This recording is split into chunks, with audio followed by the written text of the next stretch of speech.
নমস্কার, সবাই কেমন আছেন? আশা করছি সবাই সুস্থ আছেন, ভালো আছেন। চৈতিস ক্রিয়েশনের নতুন একটি ব্লগে আপনাদের সবাইকে স্বাগতম। আগের ব্লগেই তো বলেছিলাম যে আমরা চলে গেছিলাম গত রবিবার স্কোয়ার ওয়ানে ঘুরতে।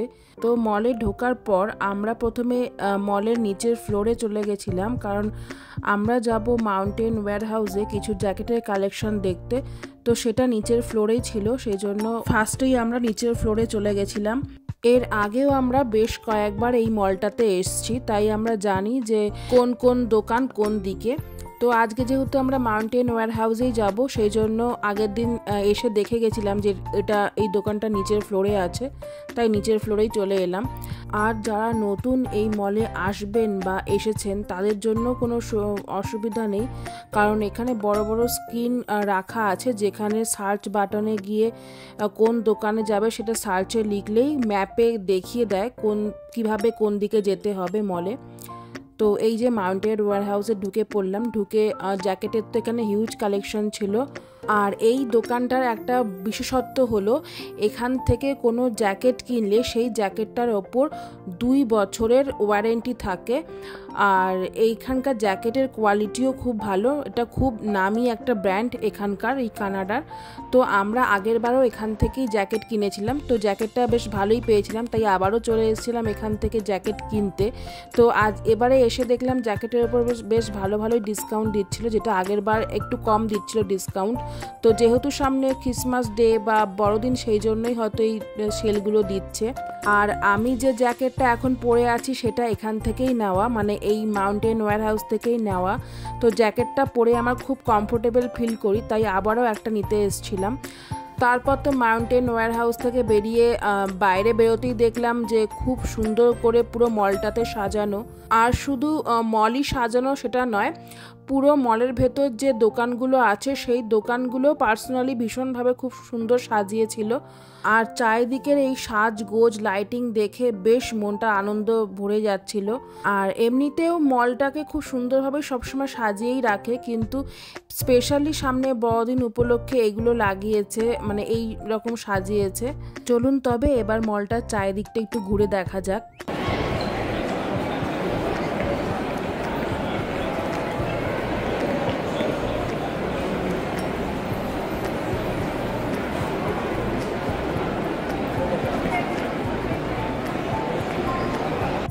আর এখানে না আমি দেখেছি প্রায় প্রত্যেকটা মলেই বেশিরভাগ এরকম লটারির জায়গা থাকে, যেখানে লটারি কাটা হয়। তো আমার মনে হয় এখানকার মানুষেরা বেশি লটারি কাটতে পছন্দ করে। আর এই মলটাতে প্রায় 200টিরও বেশি দোকান আছে। আর খুব বড় একটা মল এটা। এখানকার মানুষ অনেকেই আছেন যারা তাদের প্রয়োজনীয় সামগ্রী যদি তাদের বাড়ির কাছাকাছি দোকান থেকে না পান, তাহলে তারা এই স্কোয়ার ওয়ান মলে চলে আসে, কারণ তো এখানে অনেক দোকান আছে, তাই এই দোকানগুলোতে থেকে তারা তাদের প্রয়োজনীয় সামগ্রী যে কোনো একটা দোকান থেকে পেয়েই যাবে। আর এই মলটাতে প্রতিদিনই ভিড় হয় আর প্রচুর লোকের সমাগমই হয় এখানে। আর এই মলটা কখনোই ফাঁকা থাকে না, যখনই আসি তখনই দেখি বেশ লোকের সমাগম আছে এখানে। আর আমরা যে হাওয়াই মিঠাই খেতাম ছোটবেলা, সেটাও এখানে পাওয়া যাচ্ছিল। বিভিন্ন কার্টুন ক্যারেক্টার দিয়ে এই হাওয়াই মিঠাইগুলো সাজিয়েছিল, সেই জন্য সব বাচ্চাদেরও এই জায়গাটা খুব আকর্ষিত করছিল। আর সবাই এখানে এসে এইগুলো খুবই কিনছিল, এই হাওয়াই মিঠাইটা, আর দেখতেও বেশ ভালো লাগছিল। তারপর এই দোকানটাতে চলে এসেছিলাম কয়েকটা ল্যাপটপের কালেকশন দেখতে, কারণ এখানকার লোকের মুখে শোনা যে এখানে এখন একটা সেল চলছে, যেটার নাম হচ্ছে বক্সিং ডে সেল। সেটাতে নাকি প্রচুর এই ইলেকট্রনিক্স জিনিসের ওপর ডিসকাউন্ট দেয়। তো সেই জন্য এখানে ঢুকে একটু দেখছিলাম যে কি ডিসকাউন্ট দিচ্ছে কোন কোন ল্যাপটপের ওপর। আর শুধু ল্যাপটপই নয়, phone, TV, AirPod, watch, mouse, CPU, computer সব কিছুর ওপরই এখন ছাড় দেবে বক্সিং ডে উপলক্ষে। তো সেই জন্যই একটু দেখা আর কি এখানে কি ছাড় দিচ্ছে।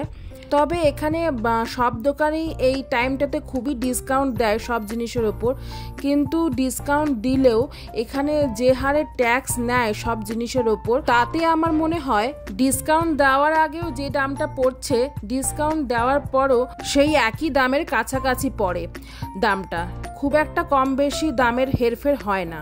তবুও ওই যে আমাদের মন রক্ষা আর কি, ডিসকাউন্ট দিয়ে কিনেছি, এটার জন্যই এখানে আসা আর কি। তবে এই স্কোয়ার ওয়ান মলের এই বেস্ট বাই দোকানটাতে কালেকশন খুবই অল্প ছিল, তাই এখানে আর কি কি কালেকশন আছে সেটা জানতে চাইলে এখানকার কর্মচারীরা যারা ছিলেন তারা বললেন যে এইটা হচ্ছে খুবই ছোট একটা ব্রাঞ্চ, তো এখানে বেশি কালেকশন তাদের পক্ষে আনা সম্ভব হয়নি, তাই তারা তখন বললেন যে এই বেস্ট বাই দোকানটারই একটা বড় ব্রাঞ্চ আছে, সে যেটা হচ্ছে আমাদেরই বাড়ির কাছাকাছি, সেটাই হচ্ছে এই এলাকার সবচেয়ে বড় বেস্ট বাই ব্রাঞ্চ, তো সেখানেই যেতে বললেন। তো আমরাও তাই আর এই দোকানটাতে টাইম নষ্ট করলাম না, আমরাও বেরিয়ে পড়লাম, কারণ যেহেতু আমাদের বাড়ির কাছাকাছি বড় দোকান আছে যেটা আমাদের বাড়ির একদমই কাছে, প্রায় হাঁটা পথেই, তো সেখানেই আমরা যাব নেক্সট কোনো একটা দিন। তো তাই জন্য আর এখানে টাইম নষ্ট করলাম না, বেরিয়ে পড়লাম এই বেস্ট বাই দোকানটা থেকে। তবে দোকান থেকে বেরোনোর আগে এই চশমাটা দেখে খুব মজা পেয়েছিলাম। এই চশমাটার ভেতরেই নাকি ক্যামেরা, সাউন্ড সবই সেট করা আছে, জানি না পড়লে কেমন লাগবে বা কীরকমভাবে শোনা যায়, তো নতুন ব্যাপারটা দেখে আমার খুবই ভালো লাগলো। আর এই চশমাটাকে নাকি বলে smart glasses with Meta AI, তো আমি এই নতুন জিনিসটা দেখে খুবই মজা পেয়েছিলাম। তারপর এই দোকানটাতে তো শুধু ইলেকট্রনিক্স জিনিসই বিক্রি হয় তা নয়, এখানে বিভিন্ন মোবাইলের কভারও বিক্রি হচ্ছিল, সেগুলোই একটু দেখে তারপর দোকান থেকে বেরিয়ে পড়লাম।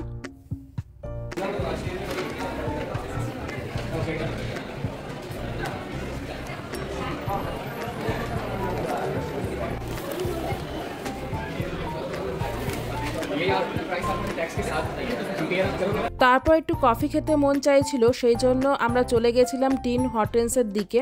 তো এখানেও একটা টিম হর্টেন্সের দোকান আছে, তো সেই দিকেই আমরা চলে যাচ্ছি এখন।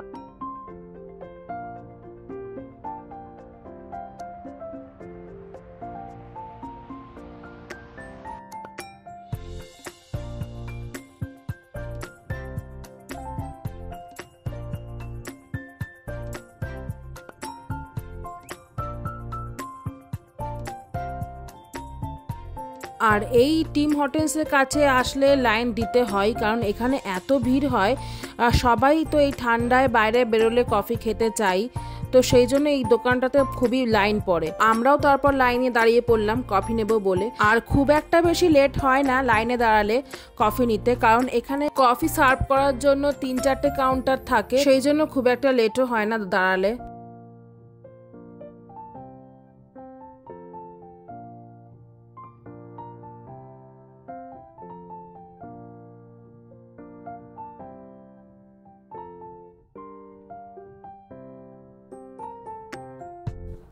আর এখানে কফি খাওয়ার জন্য সামনে এরকম চেয়ার টেবিল রাখা আছে, এখানে বসে অনেকেই খায় কফি, তো আমরাও এখানে বসে কফি খেয়ে নিচ্ছিলাম। তারপর ঘড়িতে দেখলাম বাসের টাইম হয়ে গেছে, তাই মল থেকে বেরিয়ে পড়লাম বাস ধরবো বলে। আর রাতের বেলাটা দেখুন কত সুন্দর লাগছে চারিদিকটা, আর লাইটগুলো রাতের বেলা স্পষ্ট বোঝা যাচ্ছে, দিনের বেলায় অতটা বোঝা যাচ্ছিল না, কিন্তু রাতের বেলা দেখুন গাছগুলোতে কত সুন্দরভাবে লাইট দিয়ে সাজিয়ে রেখেছে, তার সঙ্গে তো গাছের নিচের পুরো স্নো ভরা, আর তার সঙ্গে লাইট দিয়ে সাজানো, উফ একদম সেই অপূর্ব সুন্দর লাগছিল দেখতে চারিদিকটা। তারপর এই প্রকৃতির মনোমুগ্ধকর রূপ দেখে হাঁটতে থাকলাম, কারণ বাস ধরতে হবে, বাড়ি ফিরতে হবে, অনেকটাই রাত হয়ে গেছিল, তাই জন্য এবার চলে যাচ্ছি বাস স্ট্যান্ডের দিকে।